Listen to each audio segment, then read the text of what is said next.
Welcome to How Women Inspire. You're in for a treat today because you get to meet Denise Brosseau, who is a thought leader.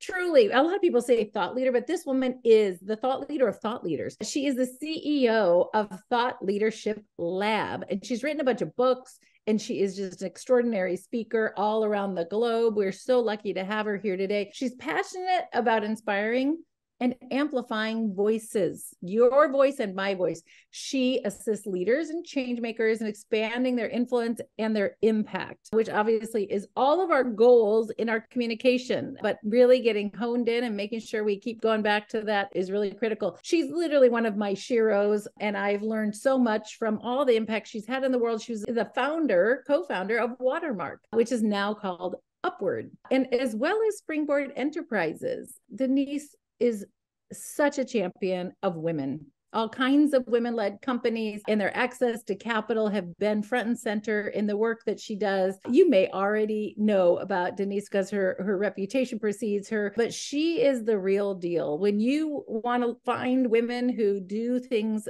right and inspire and do it with values for other women, she's your gal.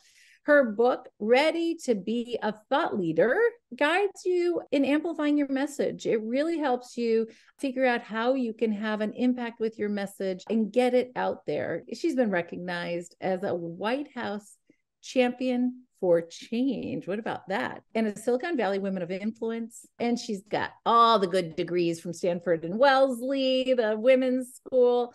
Denise, I am so excited to have you here with us today because you are the queen of inspiration. I am so happy to be here, Julie. You are one of my heroes, so this is quite fun to be together. Okay, good. Well, we're going to have a party today then. All right, let's just start with something fun. You can call your walk-on song or that song that you need to play when times are tough or when you want to celebrate. But do you have a song that you want to claim as your favorite? The only thing that's embarrassing is how old this song is, because I think I've been listening to it a long, long time. It's the Helen Reddy song. I am looking at you more. Well, it doesn't sound old to me. Yeah, it's one of those epic songs that inspires me, energizes me, and I think we still need to hear more women roar, don't you? Absolutely. As you know, one of our credos at How Women Lead is to be unabashedly visible. I mean, you are the I don't call it poster child, but you are the author of that, if you will.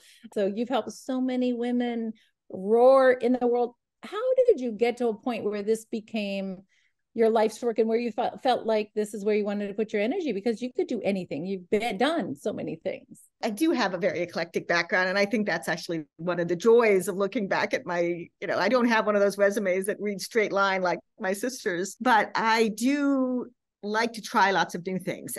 But if you look at the underlying story, so much of my commitment has been more women leaders at the table, more women leaders' voices. And I think it began at Wellesley, if it didn't begin at home with a strong mom and two older sisters. But Wellesley is one of those places, the motto is not to be ministered unto, but to minister, which of course they say in Latin. But, it's really all about how can we be of service? How can we bring our highest and best selves to the work? And for me, the work has always been getting more women to have their voices heard. Well, people often talk about the women who are in the biggest leadership roles around the country went to all girls colleges, all women colleges. And I've always wondered sort of what was the secret sauce that really created that environment. I mean, certainly I've heard women are allowed to speak. They're allowed to take up space. They're not hushed, which I kind of in most of our lives has been one of the biggest cultural problems that we all experience. So maybe it was that cultural oasis. Tell me, what about Wellesley do you think was sort of the magic? I think it's oasis in many ways. First of all, it's an absolutely beautiful, beautiful campus. So it's lovely to be there. But more importantly, everyone you see doing important things are women, right? The president of Wellesley's always been a woman. More than 50% of the professors are women. All the alumni are women, and the alumni are doing incredible stuff. And I remember my freshman roommate, who I'm still close friends with, we would laughingly sit in the cafeteria, in the dining hall, they called it, and we would frequently have visitors who were alums who were coming to campus for a reunion or a class meeting or whatever. And we would, of course, call them the old biddies. Now I would be one of those old biddies, right? Sitting in there, and we would talk with them because they'd sit at our tables and we'd like hear, and they'd have these incredible stories. And we'd always think like someday we're going to be them. And that's what I think it is. If you're constantly seeing women who've opened every door, who've done anything and everything they wanted to, you think, well, I could do that, right? There's no thought that that's for them. It's for us. It's for anyone who chooses, and we choose, right? And that's what I think is the magic. You know, I can't tell you how many people say to me, yeah, Denise helped me architect my message and my story. You've infected so many women out there. What are the core, I know you shouldn't give away the complete farm, but what are the core elements or core messages you want women to know about getting their message out there and why it's important? Wow. I think it begins with knowing that you matter and trusting that you matter, that the more we have our voices and our ideas at the table, the more possibilities there are for the next generation, the more possibilities there are for making the change that matters to us, leaving that legacy, but also holding the baton for our time and then passing it back to the next group and bringing it like you do, bringing that next group along. So much of my work has been both on the entrepreneurial side and on the thought leadership side has been about helping women crystallize the kernel of what really matters to them and that purpose message, that entrepreneurial vision, and really believing that that voice matters, and then crystallizing it in a way that enrolls other people in getting on board. Like that this isn't just me, and it's not just a big idea, but instead it's where will this take people? What's the what if future that you envision? So I always begin with what's that place you want to play, that niche, whatever you want to call it, that arena, that playing field that you want to play on. And then secondly, what is the future that you envision? What's that? What if it could be X? And when I can get people to kind of hone in on those two things, then a lot more things become possible. Then we work on the actual steps and the message. What is the change they want to bring about? What's the work that they're doing? But we have to start with, you can't play in every arena, right? And you have to imagine a future that others can see with and come with you to create. Do you see there's a pattern of what people come to when, like, the challenges that they experience when they go through this work? Because sounds a little easy, but I've done enough work with women leaders to know that that's not easy to get to what you just said. No, it's the work, right? I mean, that's what's so fun about it for me, because having done it now for many, many, many years, I can hear it. Like I can hear it in their voice. I can hear it because what changes is it's like the tone of voice changes, the energy changes, the passion comes out when you really get and hone to that nub. It's trusting themselves to speak it aloud, because they've been told, like you said, there's so many of us have been told it doesn't matter, your ideas are stupid, sit down and shut up and sit over in that corner, nobody wants to hear from you, don't get too big from your britches, all of the what I call the itty bitty shitty committee that we heard, external and internal, that really, but once you can peel away some of those and really listen to what people care about, it's like watching a light bulb light up. And it's one of the reasons I have a light bulb as my logo, because I do think that's what happens. It's like you see that light bulb shine and you realize they have a possibility now of making change because they've gotten to that place that matters most, where they're passionate and committed. I feel teary-eyed when I hear you say that, because so many women I know, that's their story, and myself included. Like, people look at me, I think, and think, oh, she's always been a public speaker, she's so confident, she doesn't have any issues. Every single word that just came out of your mouth, I've heard all of that and I internalized it. And even to this day, I will rely pretty heavily on my team, because I'm like, they don't want to hear what I have to say. Who cares? I write articles for Forbes, but I have got to get a lot of support, because I don't trust that what I have to say is good enough. And I think, and what cost that is to society, what a loss. Completely. Right? Completely. Right. Yes. Right. And it does come down to that word trust that you mentioned, though. And that's really so much the core of my work, because for me, it is A, trusting ourselves, but B, the kind of work we do when we believe in ourselves is we rebuild trust in society. If people can see you out there and you feel to them like somebody somewhat like them for whatever reason, now they trust themselves a little more. But also, I think as we have our voices and our platform, we're weaving back the trust that's being broken all around us every day. When we get the right voices to the table and we get the right messages being heard, that's the work, really. The reason I feel so committed to this work is we have to do this in order to offset all the crazy ass stuff that's happening out there that's breaking trust right, left, and center. And that's what I care most about. Well, and I wish, okay, I have a social work and executive coaching degrees. You know, I work a lot with people in their own internal stuff, and I wish it was a one and done. But unfortunately, you know, as you go through life, you think you got it. You think you did Denise's like class, and you know, and then 10 years later, some new situation arises, some new vulnerability, and that old story can creep back in. Do people just come back to you 10 years later? Do they have tools that they develop where they can tackle it themselves? How have you seen the life, a couple decades of someone's experience? You've been doing this for a minute. So I've been doing this for a minute. And the truth is, I do have clients who come back. And part of it is that what they say to me is that I make them push to be bigger in the world. They need that push periodically. So yes, some of it is peeling away those old voices and those old styles of approaches and perspectives, but some of it is even an invitation into thinking bigger. And that's what I like to do. Yes, we need to do all that work to clear out the old, but it's also invite us to think, let's play on a bigger playing field. Let's think about what we could do if we believed that future was possible. So it's reminding.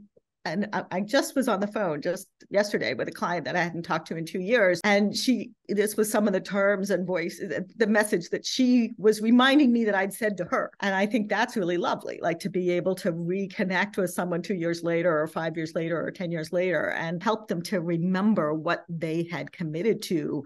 And now they're even further, and now they can do even bigger things.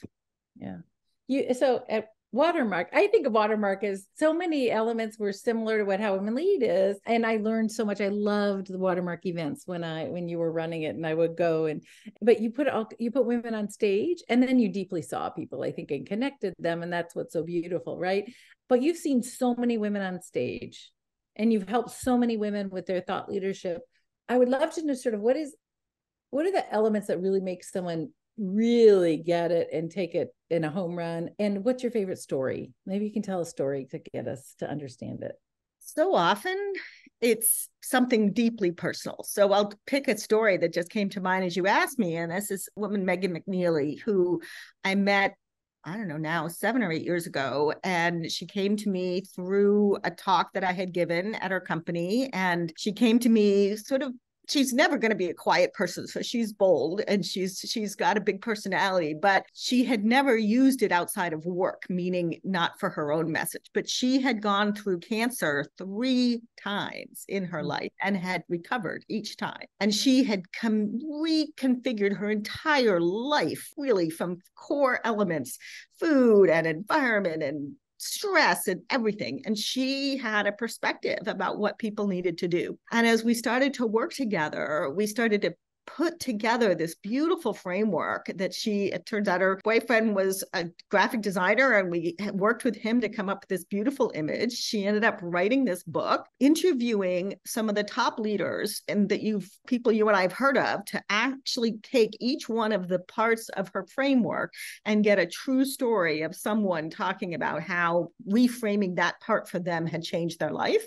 For me, it was sleep. She actually interviewed me about sleep, which was fun because I'm still struggling with it. And that was actually the joy of that book, is that she brought together those stories, but she took herself out of her role as a private wealth manager to becoming someone who was this truly passionate, committed person, because it's almost like, and I think this is true for many, like they see the light in some particular area, or they're mad as hell in some particular area, or they struggled so hard to find their way forward in some particular area that they kind of want to help the next group. And I think that's the best motivation. I wrote my own book to my younger self, because I wish when I was running my organization, in my 30s, I wish I'd known what I know now about the importance of thought leadership and the journey of thought leadership. So I wrote to that younger self, here's what you could have known and what you could have done. And so I think that's where it comes. So it's either that younger self or it's that, oh, I just wish I knew this. Can I help other people go faster, better, more easily? Well, thank you, because I have a daughter and I hadn't thought about giving her this book, but I think she's ready. She's 30 and she needs to read it. So thank you very much. Oh, please do. For giving that gift to the world. Thank you. I'm not asking for permission anymore. I'm not asking for a seat at the table. My friends, this is the first generation of us. We have a huge opportunity. We have power and influence and wealth. And we can start building the tables where we get the prime seats. Today, we want to invite you to join us as investors in venture. I know no one's asked you to do it before. It might be something that seems scary or foreign, but I promise you it's not that different than investing in a mutual fund where your retirement funds are. I want you to lean in and just learn a little bit more. How about making a commitment that in the next 12 months, you can give yourself 12 months to figure it out and to take a step. I want to invite you to be part of the new table of power and influence and wealth. You're invited. I want to sit at the table with you because we're going to make big change. We're going to make the world we've been dreaming of. So what's next for you? Where are you going with your impact on the world? So I've been thinking deeply about a new topic, very related to my old topic, but somewhat bigger. And again, thinking bigger. So my work up until recently was thought leaders as individuals. And when I originally wrote the book, it was about becoming an individual thought leader in that journey. But I got the chance a couple of years ago to create a course for LinkedIn Learning on being a thought leader, becoming a thought leader, I think it's called. And then they asked me if I would do a second course. And I didn't have a second book, but I decided to do a course on thought leading organizations. Like, what can organizations do to be thought leaders? And so honestly, there weren't a lot of organizations a few years ago, really before COVID, really doing much in this arena. There was just, a couple. Patagonia certainly comes to mind, but we saw a lot of shifts since COVID. And we've seen a lot of change since Black Lives Matter and all of the different things that have changed at the importance of companies and organizations coming forward and using their voice and their platform, as well as the pushback against woke companies. So I've been thinking about for the last several months, I've been interviewing people in lots of different walks of life about what is our role and responsibility as a board member? What is our role and responsibility as the leader of an organization in using our voice and platform? And how does it play to my perspective on trust, which I think is really the core of thought leadership work, but also how does it play and tie into moral leadership and rebuilding the moral leadership of our country? Right. So that's what I'm working on. I'm trying to come up with a talk. I don't think I'm ready to write another book, but I want to do a talk. And so I'm learning I'm really interviewing some fascinating people and learning some amazing things about how people look at this. And it's not that clear. Well, thank you, because I think you know enough about me to know this is sort of my core, of what I think about. And I've dedicated my life to making the world a better place. But really, it's about justice and equity and poverty alleviation at the core. And one of the things I see, and it makes me so sad, is, and even I'm working with my kids on this, right? It's so often we glorify in this country making a lot of money, right? Nothing wrong with having money and making money. But if you lose your moral center, it costs you in ways you cannot begin to quantify. And I'll just say for myself, I literally, every single thing I've done in my life, in my career, has been help other people and make a positive impact on the world. And boy, I can tell the peace that I have inside of me because of that. Now, that doesn't mean I may or may not have it shown up in my leadership every single second, but it's certainly in the core. So when you think about intent versus impact, and you think about elements of moral leadership, you said the word courage. And I do think about, there was a huge backlash, I think, to some organizations that didn't take a stand around Roe versus Wade, and the Dobbs decision, or that people who had sort of big responses sort of seemingly big responses to the George Floyd murder. And I'm sorry, I'm just going to say it here. Andreessen Horowitz came out with an announcement they were putting $1 million towards Black entrepreneurs. If you know how much money they invest in any single deal, that's absolutely offensive to suggest that there's anything ameliorative about that. And so, I'd love your thoughts on what does that look like? And when does something seemingly moral actually be really not? I don't know. That's a big question. Answer the question of the universe, please. Yeah, I'll get right on that. But it is the element that I've been thinking a lot about, because when you think about companies greenwashing or coming out with these performative statements, or even these performative mission statements like do no harm, or we're going to connect the world's communities, but really what they're doing is gathering all kinds of data about us that then they're exploiting. As an employee of a company like that, or as someone who's a customer, I mean, it does instill cynicism in people to realize how performative some of this is and how prettifying they're doing this $1 million commitment, which is complete malarkey. That is, to me, the performative part and the greenwashing part and all of the good for the sake of looking good versus actually doing good is actually more harmful in some ways than just shutting up. And so I would prefer a company who isn't going to completely live values instead of just speak values, to stop talking and leave more room for others. But the problem is that it is very,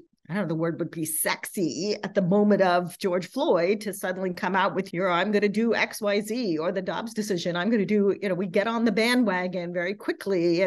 But what we've seen and the data shows is that when a company does that, but they don't live up to it, they actually not just break trust with their own employees, but they break trust with future employees, with all the stakeholders that are playing. So yeah, it is fundamentally more harmful. And I'm not sure, I think I went in a circle on this, but I do think it's fundamentally more harmful. And it's all the more important why the rest of us need to be paying attention and living the values, not just speaking the values. Well, and doing it for the right reasons, not for all of the other, frankly, looking sexy and pretty, but which is challenging. So there's of course, I do all the corporate governance work, and there has been some pretty clear research saying CEOs that come out and make a statement about a moral issue or a position, that it actually ends up generally backlashing and there's some backlash, and it doesn't actually help the company. And if you know that, and you're not going to make everybody happy when you take a stand on the Dobbs decision, for example, and maybe this is a bigger thing than you want to tackle here, but like right now, the Fearless Fund has gotten the people who brought the Harvard admissions to the Supreme Court, the law firm, they're now suing people all across the country that are giving grants to people of color or naming who it's for. And you can only laugh because it's so absurd. I mean, the amount of impact, unfortunately, that the Fearless Fund can actually have is so small. They're little $20,000 grants to Black entrepreneurs. Like, really? How much money, right? To me, it's like, are you freaking kidding me? What a waste. But if you are running a small organization doing grants, the risk of you getting sued by this huge institution that just won in the Supreme Court, it's very scary. Yes. So I think all over the place, you have a responsibility as a moral leader, but you also have a responsibility to keep your company safe. So it's sort of an interest. How do people wrestle with that conundrum and stand in what's right? Is always, of course, the courage. Well, it goes in my mind to one of the essential elements of thought leadership. That thought leadership is about one to many, many to many, right? That as a leader, we're trying to influence the people we have direct impact to. Thought leaders are trying to get those who we're connected to impact others. So here's what we're trying to do in a situation where we're trying to allow for other voices to be heard. We have to stand arm in arm in conjunction with people like the Fearless Fund. And I am seeing groups like yours and others that I trust and respect saying, stop and enough. This is, I'm signing petitions and calling these folks out in the media. And I think that is the moral responsibility of leadership, that a small entity like the Fearless Fund and others like them simply can't be fighting this by themselves. And it's hard enough just doing the work that they're doing. But the responsibility is then to use their voice on that others responsibility is to use their voice on behalf of these folks who are getting attacked, whether it's the anti-woke Republicans or whether it's the, anti-affirmative action. The anti-antis of everything. Against. Anti-good. What are you for? I've spent my whole career, I wrote a post a couple months ago. I spent my entire career working on abortion rights. Like, that's my cause. I've been working on it for 30 plus years, right? And this is so hard to do this work. And I was just literally working on this issue exactly yesterday, writing 50 letters to people to say, please give this year, please come to the event this year, blah, blah, blah. I got one of those. I'm glad. And a year ago, when the Dobbs decision came out, I have to say I stopped for a couple months. I was depressed, demoralized. And what I wrote the post about is that this same feeling had happened to me about 10 years before that, when I had been working for so many years on women's access to capital. I started working on it in my 30s. I worked on it and worked on it and worked on it. And then I had a moment in, after one of the economic crashes in which so many of the venture capitalists removed women CEOs from their roles as the leader of their company. And I felt like all my hard work was for naught. And I felt like after pushing this idea of venture capital and building women's knowledge and expertise in raising venture capital, I literally stopped. I have yet to advise another woman to raise venture capital since that time, because or if I talk to them about it because they want to, I only spend my time working on it. And here's the thing to worry about, and here's the thing to prevent, and here's why you need a lawyer. And I'm working on all the risks, which I didn't really talk about so much. And I kind of stopped my life's work on women and access to capital, which is why I'm glad you picked it up and carried it forward. But I was determined this time, when that same sort of feeling of disillusionment and despair came over me, I was determined not to stop this time. And that this work is too important, that there are fortunately others picking up the baton like you are on women's access to capital. And I love all the things that you guys are doing. It's like amazing. So more forward thinking than we did when we first started this work in the 90s. And the abortion work is all the more important because we can't ever get to the point of raising venture capital if we have babies without any sense of control over that. So I will continue to do this work. I will continue to fight the fight. I will continue to carry the baton until I die, I suspect, on this one, because this is the core fundamental of everything for women. Like, if we don't have control of our bodies and our choice of when to be parents, we don't have control of anything. Amen. One of my very first jobs was at the Illinois Pro-Choice Alliance, and, going and exposing those fake pregnancy centers that were, scaring. Still right down the road here in California. Denise, anyone listening to this, I know you must have your heart so full of just your authentic sharing of the things that have been important to you, and how frustrating it can be sometimes, a couple steps forward and, one step forward, two steps back. But I just want to say thank you to you. You and I are completely aligned in everything we've ever done. If you look at what we've done, so much of it is like, yes, yes, yes, yes, yes. And what a gift to get to spend time with you today. You are so special and so beloved. And I hope you really sit back and feel in your bones all the impact you've had on the world. And I cannot wait to see the combination of what you come up with about moral leadership, because I want to be better every day. That's my goal, is to be a moral leader. And yeah, I look forward to learning more from you than I already have. So how can people find you, Denise? My website, thoughtleadershiplab.com, or please invite people to connect with me on LinkedIn. That's where I share all my content and my ideas. And I'd love to hear from people. And if you work with groups or individuals, if somebody needs to do this work themselves? I work with both. I work with individuals, primarily senior women leaders, on that journey from leader to thought leader, but I also work with teams and organizations as both as an executive coach and a thought leadership consultant. I think the work is still so important, and I intend to commit to doing this for a while yet. And I love this opportunity to be involved with your community going forward. So thank you, Julie. It's always a pleasure. Well, thank you. Thank you for joining us today. And thank you for inspiring all of us. You're why I do this work. So thank you, my sister. Everybody have a wonderful day. And I hope that before you go on to your next thing, that you take a couple minutes and you think about the impact you want to have on the world. And are there stories that are stopping you from getting your voice out there fully and authentically? These are all such beautiful things that we all need to keep wrestling with throughout our lives. It's not a one and done thing. So thanks, my friends. We need your voice. Thank you, Julie.